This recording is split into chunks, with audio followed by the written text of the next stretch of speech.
They say every day is for the thief, one day for the owner of the house. But ICPC, the Anti-Corruption Commission, has reversed the role. It is now every day for the owner of the house. If you're involved in bribery, over-invoicing, or any shady deal, the day of reckoning has come. ICPC, the Anti-Corruption Commission, is watching you. If you're reported for any corrupt practice, you'll be investigated, prosecuted, and punished. Corruption is harmful to our nation.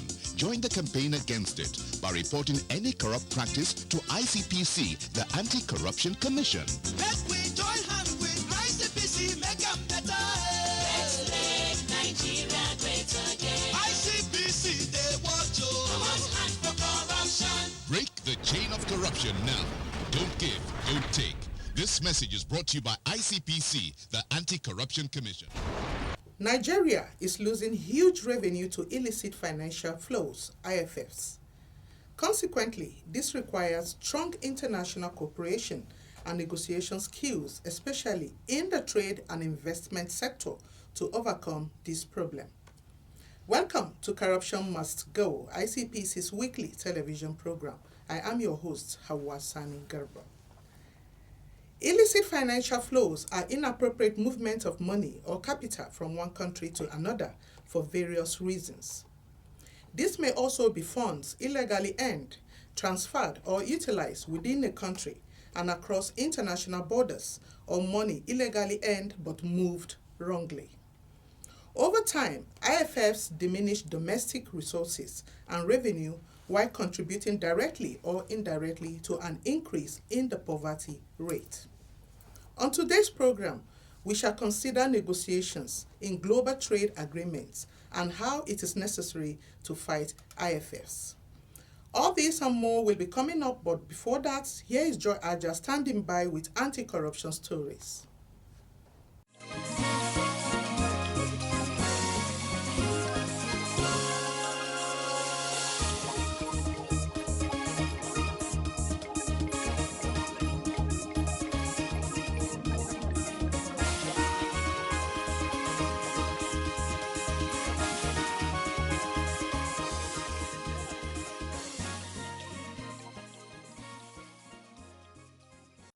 Hello viewers, and thank you for joining us. I am Joy Aja with Anti-Corruption Stories. The chairman of ICPC, Professor Bolaji Owasonye SAN, has stated that corrupt practices in the public sector are mostly done through shady procurement processes. The ICPC boss stated this during a capacity building training organized by the National Agency for Science and Engineering Infrastructure, NASENI, in Zuba, Niger State, for its procurement officers recently. Professor Wasonye, who was represented by a board member of ICPC, Senator Anthony Agbo, noted that blocking and reforming skewed and crooked public systems were veritable tools to achieving a corruption-free public service. Every ministry, department, and agency in the federal public service is expected to ensure effective and efficient system and procedures to curb corruption. Most corrupt practices perpetrated in the public sector are conducted through the procurement sector. So opening up and strengthening procurement procedures is vital to promote integrity and accountability of procurement and ultimately good service delivery to our people. Modern and appropriate mechanisms must be put in place for accountability and transparency in public procurement. On his part, the Auditor General for the Federation, Mr. Agugu Adolphus, who was represented by Mr. Suleiman Akpoti, identified absence of transparency and discipline as the bane for public procurement in Nigeria. In his welcome remarks, the Executive Vice Chairman and Chief Executive of NASENI, Professor M.S. Haruna, explained that training and retraining has always remained a culture and method of operations in the agency, and to ensure that the country always gets optimum benefits from their operations. We have no alternative. We are under #1 citizens of the country. We cannot afford to leave any stone unturned in the way we conduct our daily business.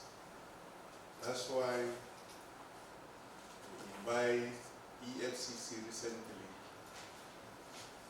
not only for what we are doing, invited them to conduct a thorough scrutiny of our methods and practices to see whether there is a possibility or a tendency for any offense, for any commission or omission that should be blocked. So also ICPC, the Accountant General, the Auditor General,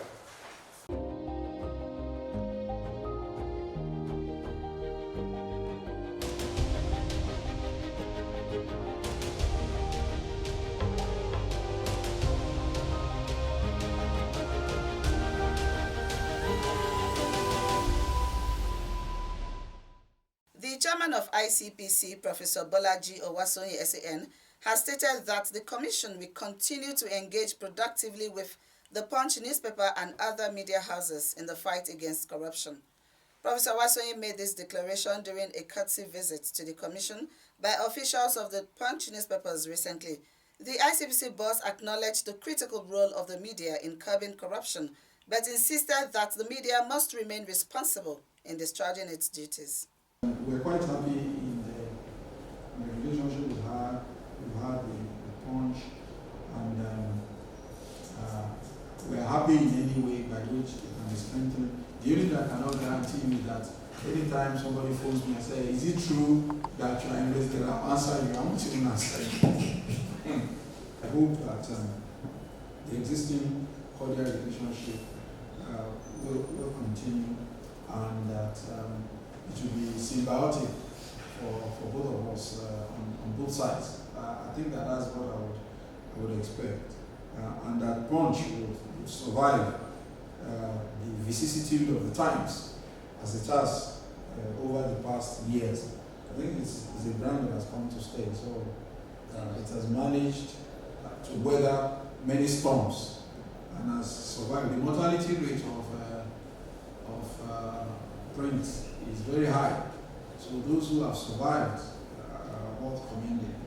The visiting team, led by Mr. Ademola Oni, who is the head of content division at the newspaper, expressed their gratitude to the commission and stated that, amongst other things, Punch was committed to improving its relationship with ICPC while ensuring they function appropriately to limit corruption. That will be all on this segment. Corruption Must Go continues. Stay with us. Fellow Nigerians, do you know that constituency projects are actually your projects? Do you know that constituency projects are funded by the federal government? Do you know that you can track release of constituency project funds for projects located in your constituency and follow up to know how they have been executed? Constituency projects happen because government does not want to leave any community out in development efforts. You have a responsibility to know what constituency project has been planned for your community, how much has been allocated for it, and whether value for money has been delivered. Take ownership of constituency projects located in your community. Protect them because they belong to you. Government knows about your needs and is planning for you. Government needs your help to ensure quality delivery. Know that constituency projects are actually your projects. Protect your constituency project. My constituency, my project. For information on funds allocated to projects in your constituency, call 0800 2255 4272. This message is from the Independent Corrupt Practices and Other Related Offences Commission and the National Orientation Agency. If you are just joining us, this is Corruption Must Go. Illicit financial flows continue to be a menace to international economic relationships, especially with global trade agreements that were founded and structured on archaic laws which favored advanced countries over underdeveloped economies.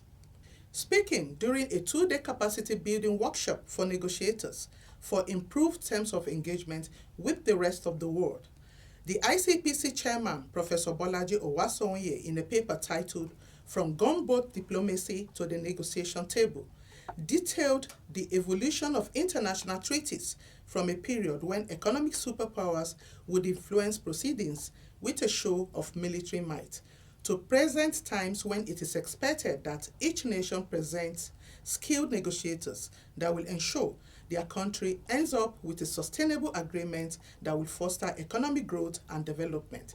Let's listen to him. The terms of engagement present opportunities and challenges. Opportunities because each party is able to canvass points and principles to enhance its interests. Challenges because most of the rules of the game were designed by powerful, economically and technologically enhanced global north, without consideration for the interest of the poorer, more technologically backward and poorly governed global south countries. Engagement, however, suggests opportunity to negotiate and to reject or mitigate inimical clauses and conditions against any negotiating party. Unfortunately, the proliferation of precedents, the use of standard form clauses, capacity inadequacy, poor governance, corruption, and myriad other factors continue to disempower global south countries from making the best of negotiations. Oftentimes, it is in fact not clear to them what to negotiate on behalf of their countries. These factors and much more have enhanced capital flight and undermined the growth potential of global south countries, especially in sub-Saharan Africa, with its generous, nature-endowed resources. To reverse this trend, Nigeria needs to improve its ability to protect its interests, first on the negotiation table, where the agreement for engagement with the rest of the world is reached, and in sectors and areas that have positive multiplier impact on the economy and the well-being of the people.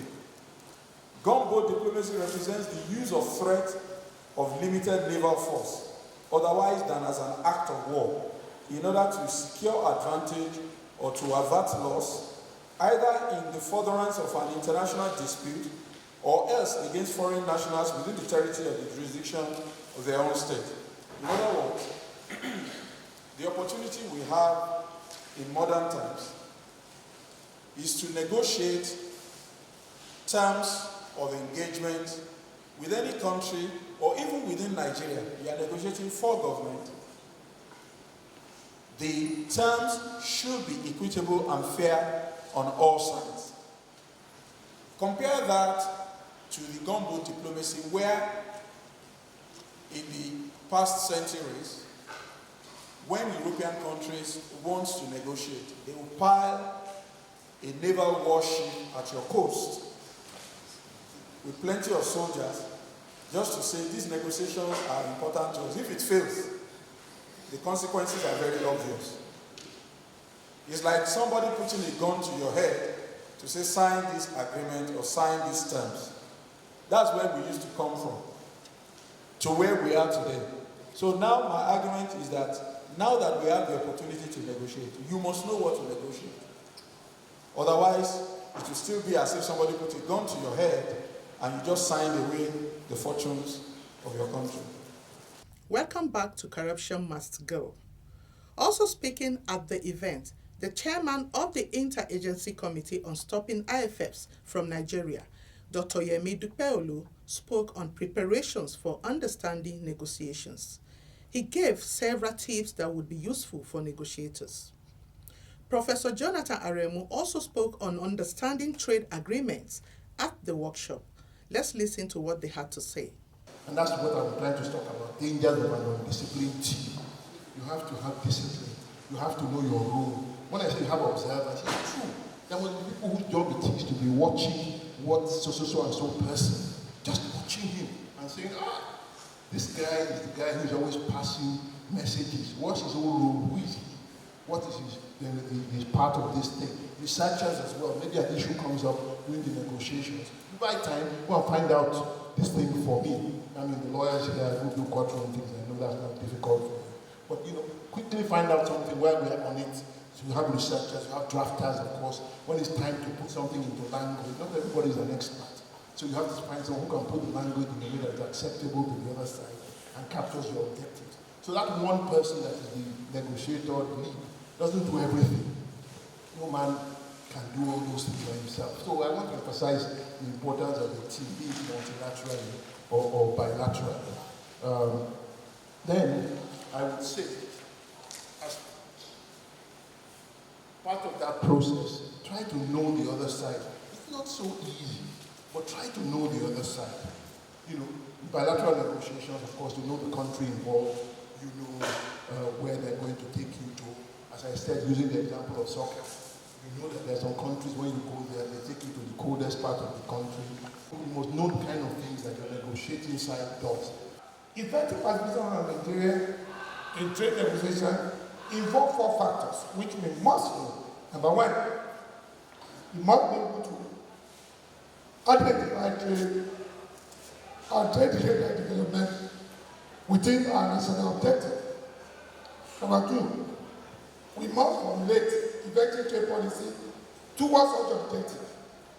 And number 3, putting in place a sequence of trade relations scheme that is best suited for our country per time based on our trade international development plan.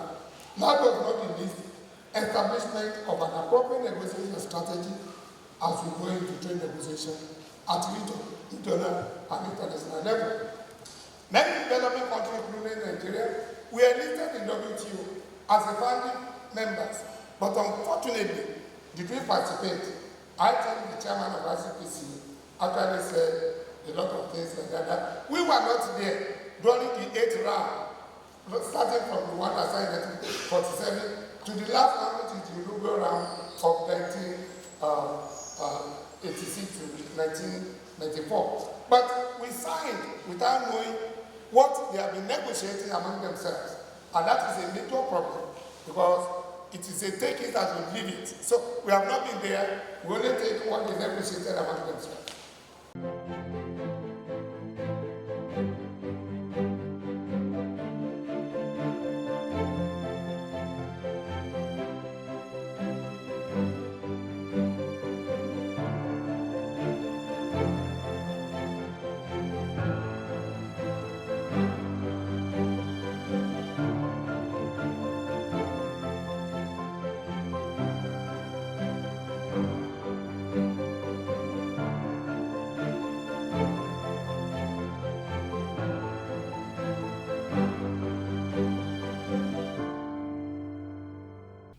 Welcome back, viewers. You are still watching ICPC's weekly television program, Corruption Must Go. Nigeria is blessed with natural resources, which is one of the major sources of revenue for the country. Mrs. Iniobong Abiola Awe, who spoke on understanding environmental agreements, and Dr. Dayo Ayoade, who had a presentation titled Understanding Natural Resource Agreements, expounded on the importance of proper negotiation skills in the sector. It's important to note that climate change and biodiversity loss is the most serious environmental challenge of our time and has reached an emergency status. It's not only staring mankind in the face, it's threatening to extinct mankind. And that's why we keep hearing about the negotiations on climate change, loss and damage, technology transfer, all of this under the Paris Agreement, which the whole world will be coming together at the COP27 to ensure the implementation of those rules that have been outlined within the agreement. The next slide still slides into issues of Paris Agreement. Government has endorsed the specific global and average temperature goal to well below 2 degrees Celsius, and it has also signaled a long-term shift from fossil fuel. We're a fossil economy. How do we balance this in the negotiation? That's why we are negotiating, and that's why the agreement is restricting those who are building on fossil emitting. How long can we go ahead to do this? But this has brought us to a point where crisis has become an opportunity. and providing the world with carbon to become a currency. And this is all enabled by the agreement that has been signed by different countries. Now, how do you protect the different interests of different people who are negotiating? That's always a problem. You have to see what's going to be your, the short term, the medium term, the long term, what's going to be the benefit for the country. But the contracts will negotiate will reflect who has the negotiating power, who is better prepared, who has the influence, who has the resources. The knowledgeable party will prevail. And these are some of the things that Dr. Dikbe spoke to us about earlier today. So let's look at this risk service agreement used in Nigeria, Ecuador, Venezuela. Here, this type of agreement will only happen where the oil and gas has been found. So the oil and gas is already here. We know it's there. And what we're doing is to say, how can we exploit that oil and gas resource? And then when you're negotiating, you focus on what the technical terms are, the commercial terms, what are going to be the benefits for you, and the financial services of the contractor. What is the contractor going to do? What's he going to spend on that field? Okay? We need forward-looking negotiators. You must plan for good times, bad times, and indifferent times. Okay? When you plan for the good, the bad, and the indifferent. Okay? So the contract can continue to work and be stable, because when you sign a contract that's too advantageous to the other side, you become upset when you're not reaping the benefits. You become very upset and you want to change it again. And this destabilizes the relationship and provides problems for Nigeria as a whole. Other presentations include papers on tax agreements by Professor Abiola Sani, SAN, and Understanding Investment Agreements by Mrs. Patience Okala.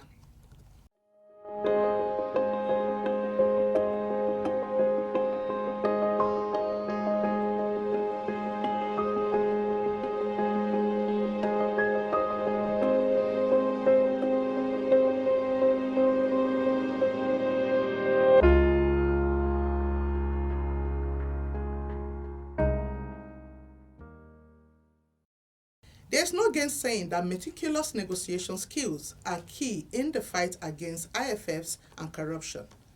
Negotiations form a sizable chunk of any international trade treaty, and it is important for negotiators to stay on top of their game so that loopholes will not be exploited to the detriment of the nation's economy, particularly through IFFs. This is therefore a wake-up call to the public and private sector to continually train and reskill negotiators who will ensure that the future of Nigeria's economy is not mortgaged. Thank you for staying tuned, and do make it a date with us same time 3:30 p.m. same day Wednesday next week. Don't forget to follow us on our social media platforms and our toll-free numbers showing on your screen. Until then, stay safe and remember that corruption must be shunned at all costs. Bye for now.